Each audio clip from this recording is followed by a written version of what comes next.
Cerita ini diangkat dari kisah seorang siswi yang bernama Laras yang mengalami perundungan di sekolah sehingga berakhir tragis.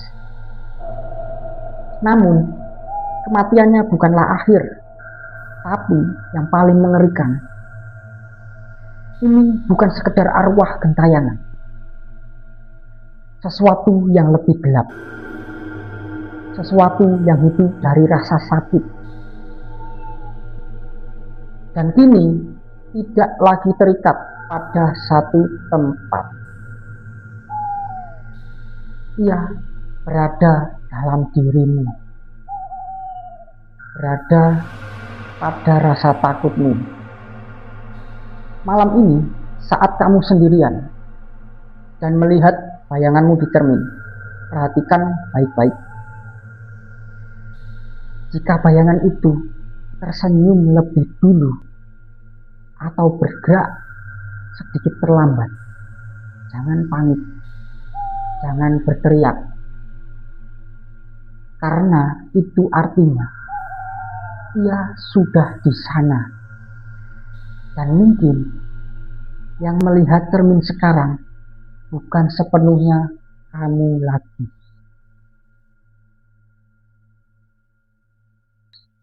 Malam ini, hujan turun tanpa henti. Angin berdesir melewati lorong-lorong kosong sebuah sekolah tua di pinggiran kota. Sekolah itu sudah lama dikenal angker. Bukan karena bangunannya yang tua, tapi karena satu cerita yang tak pernah selesai. Cerita tentang seorang gadis yang disakiti, dikhianati, dan kini tak pernah benar-benar pergi.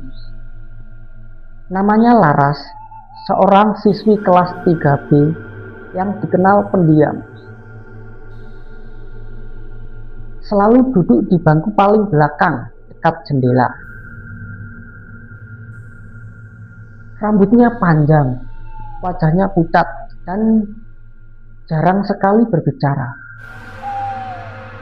Kecuali satu hal, ia sering menjadi bahan ejekan. Laras diperlakukan seperti bayangan, terutama 3 siswi populer yang mengolok-oloknya. Jangan duduk dekat dia, nanti ketularan aneh. Tasnya bau kayak kuburan. Tawa mereka menggema di dalam kelas. Awalnya hanya ejekan, namun lama-lama berubah menjadi sesuatu yang lebih kejam. Buku Laras sering disembunyikan. Sepatunya pernah dilempar ke tempat sampah. Dan suatu hari mereka mengunci Laras di gudang sekolah. Dalam gelap, tanpa siapapun mendengar tangisannya. Hari itu hujan turun deras. Laras datang ke sekolah seperti biasa, tapi matanya terlihat sembab.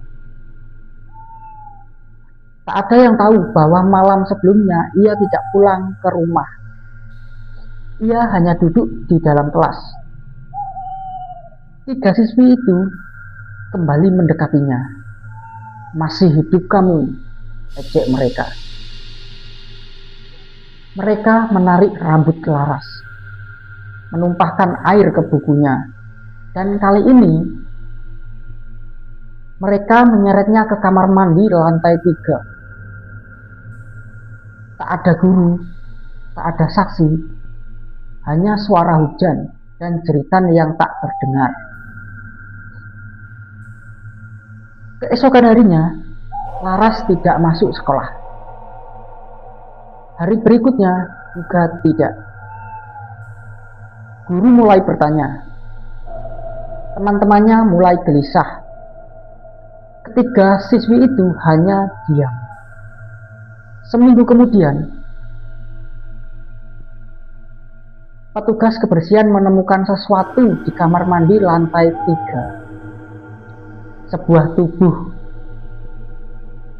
terbaring di dalam bilik paling ujung. dengan kepala tertunduk dan rambut panjang menutupi wajahnya. Itu Laras, ya benar, itu memang Laras. Sebelumnya dia dikunci di kamar mandi lantai 3 oleh ketiga siswi nakal tersebut dan tidak ada yang menolongnya. Singkat cerita, kematian Laras menjadi berita besar. Sekolah dibubarkan selama 2 minggu. Polisi datang, tapi tak ada bukti kuat. Kasusnya dianggap kecelakaan atau bunuh diri. Singkat cerita, saat sekolah dibuka kembali, hal-hal aneh mulai terjadi. Seorang siswa mendengar suara tangisan di kamar mandi lantai 3. Lampu kelas 3B sering berkedip sendiri. Dan bangku paling belakang selalu terasa dingin.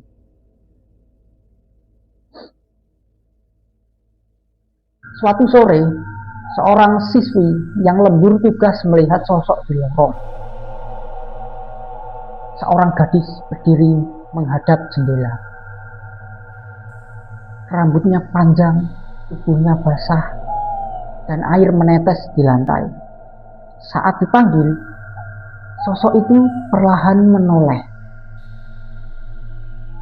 Wajahnya pucat, matanya kosong, dan bibirnya berbisik pelan.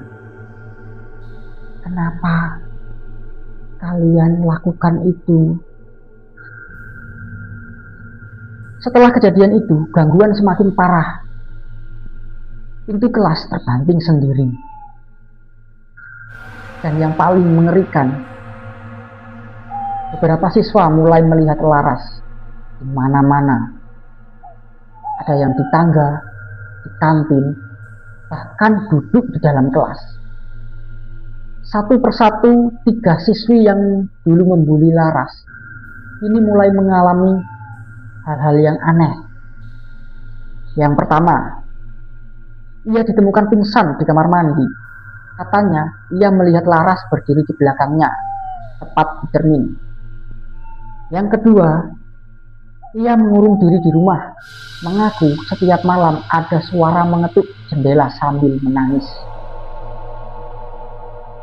Dan yang ketiga, ini yang paling mengerikan. Dia menghilang tanpa jejak.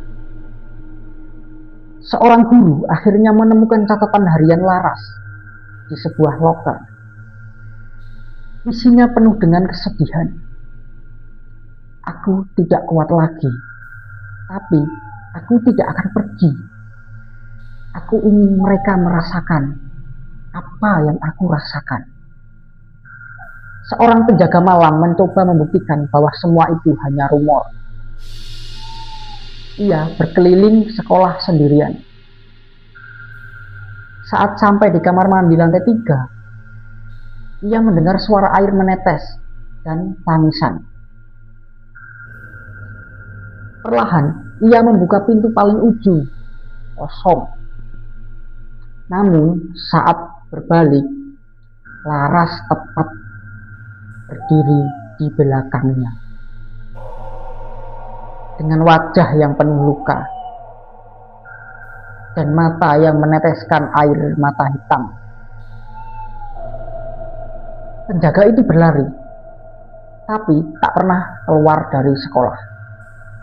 Kini, sekolah itu tak pernah benar-benar sama. Sekolah itu masih berdiri hingga sekarang, namun lantai 3 ditutup. Kamar mandi itu dikunci rapat, dan kelas 3B selalu kosong. Tapi, jika kamu datang saat hujan dan berdiri di lorong, kamu mungkin akan mendengar suara langkah pelan dan tangisan seorang gadis yang masih menunggu balas dendamnya selesai. Jika kamu berada di sekolah saat sendirian dan mendengar seorang memanggil namamu dari belakang, jangan menoleh, karena mungkin itu bukan manusia. Sekolah itu memang tidak pernah benar-benar kosong, karena sesuatu masih tertinggal di sana. Dan kini ia tak lagi menunggu, ia mulai mencari. Beberapa bulan setelah kejadian Laras, sekolah mulai mencoba kembali normal. Lantai 3 tetap ditutup, kamar mandi dikunci, kasus dianggap selesai. Tapi mereka salah, karena sejak hari pertama sekolah dibuka, beberapa siswa mulai mengalami mimpi yang sama. Mereka berada di lorong sekolah yang gelap, lampu berkedip, air menggenang di lantai, dan di ujung lorong Laras berdiri dengan kepala miring dan suara berisik, "Temani aku." Begitu suara yang muncul. Yang lebih aneh, semua siswa yang bermimpi mulai berubah. Seorang siswa yang bernama Raka mulai bersikap aneh. Ia sering berbicara sendiri, menulis sesuatu di buku berulang-ulang. "Aku dingin, aku sakit." Tulisan itu sama persis seperti di buku harian Laras. Pihak sekolah akhirnya memeriksa CCTV, dan apa yang mereka lihat tidak masuk akal. Di lorong lantai 2 terlihat seorang siswi berjalan sendirian di malam hari. Rambut panjang, seragam basah. Padahal tidak ada siswa yang tinggal di sekolah itu saat malam. Dan saat kamera diperbesar, wajahnya adalah Laras. Raka ditemukan di kelas 3B sendirian. Ia duduk di bangku paling belakang dengan kepala tertunduk. Saat guru mendekat, ia mengangkat wajahnya perlahan dan ia tersenyum, bukan seperti manusia dan tidak sendiri lagi. Malam itu, entah bagaimana, pintu lantai 3 yang selama ini terkunci terbuka. Penjaga sekolah bersumpah tidak pernah membukanya. Namun, jejak kaki basah terlihat menuju kamar mandi dan keluar lagi. Singkat cerita, seorang guru spiritual dipanggil. Ia mengatakan ada satu hal yang membuat semua orang merinding. Dia tidak sekedar gentayangan. Dia terikat di sini karena sakitnya belum selesai. Ia mencoba melakukan ritual di kamar mandi lantai 3. Namun saat doa dibacakan, air di lantai mulai bergerak sendiri. Dan suara tangisan berubah menjadi tawa. Tiba-tiba semua lampu mati. Pintu terkunci sendiri. Dan di cermin kamar mandi muncul tulisan dari air. "Kalian semua salah." Guru itu ditemukan pingsan dengan bekas tangan kecil di lehernya. Setelah kejadian itu, semakin banyak siswa mengalami hal aneh. Ada yang melihat Laras duduk di bangkunya. Ada yang mendengar suara tangisan di telinganya. Ada yang tiba-tiba tertawa sendiri, lalu menangis. Seolah-olah Laras tidak hanya menghantui tempat, tapi masuk ke dalam diri mereka. Siswa yang dulu menghilang kini ditemukan di ruang kelas 3B. Duduk diam, kulitnya pucat. Saat ditanya apa yang terjadi, ia hanya berkata pelan, "Aku tidak sendirian di sana." Dia menunjukkan semuanya, rasa sakitnya lebih dari yang kita lakukan.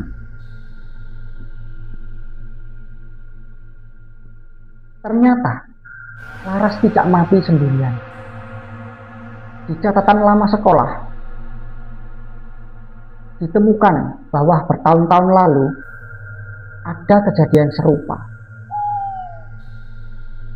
Seorang siswi lain juga ditemukan meninggal di tempat yang sama. Dan ia juga korban perundungan. Akhirnya, Laras bukan yang pertama dan mungkin bukan yang terakhir. Malam itu, seorang siswa nekat merekam di lantai 3. Ia ingin membuktikan semuanya. Saat kamera menyala, ia melihat Laras berdiri di kamar mandi. Namun, ada sesuatu di belakangnya. Sosok tinggi, hitam, tanpa wajah. Seolah itu yang selama ini menjaga Laras atau mengendalikannya. Sejak saat itu, penampakan berubah. Bukan lagi hanya Laras, tapi sesuatu yang lebih gelap, lebih besar, lebih lapar. Dan jika kamu mendengar tangisan di sekolah, jangan kira itu hanya satu suara. Karena sekarang mereka sudah banyak.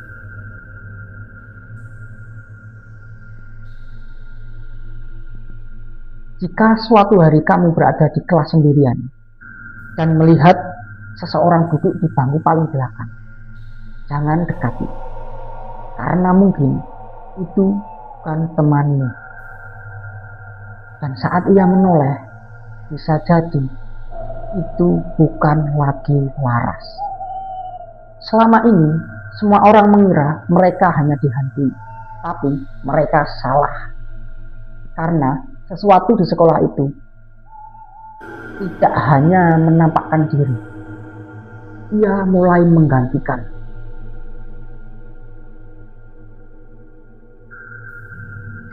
Setelah kejadian kerasukan dan hilangnya beberapa siswa, sekolah tetap berjalan. Aneh bukan? Seolah semua orang dipaksa untuk menganggap semuanya normal, semuanya baik-baik saja. Padahal semuanya kacau. Tapi ada satu hal yang berubah. Beberapa siswa tidak lagi seperti diri mereka sendiri.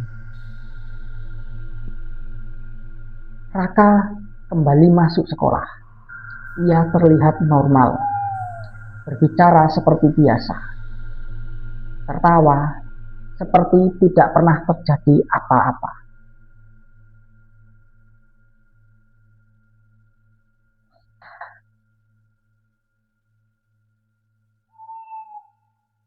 Tapi sahabatnya mulai menyadari sesuatu. Raka tidak pernah berkedip terlalu lama.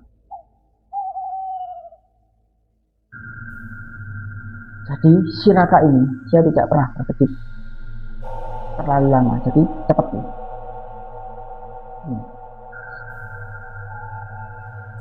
Tatapannya kosong. Dan bayangannya kadang bergerak lebih lambat.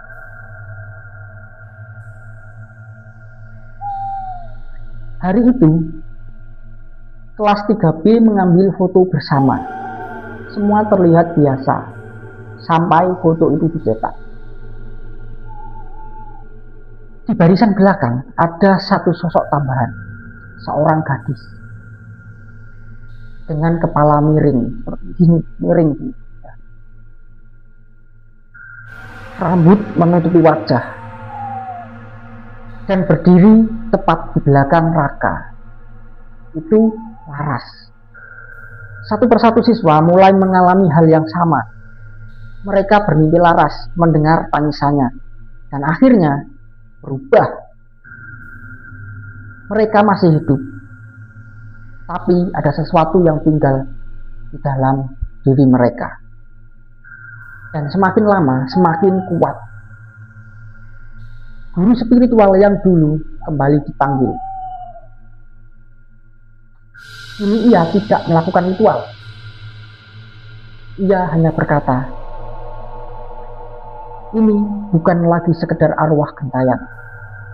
Ini sudah menjadi pintu. Semua ini. Pintu untuk apa? Guru itu menjawab pelan.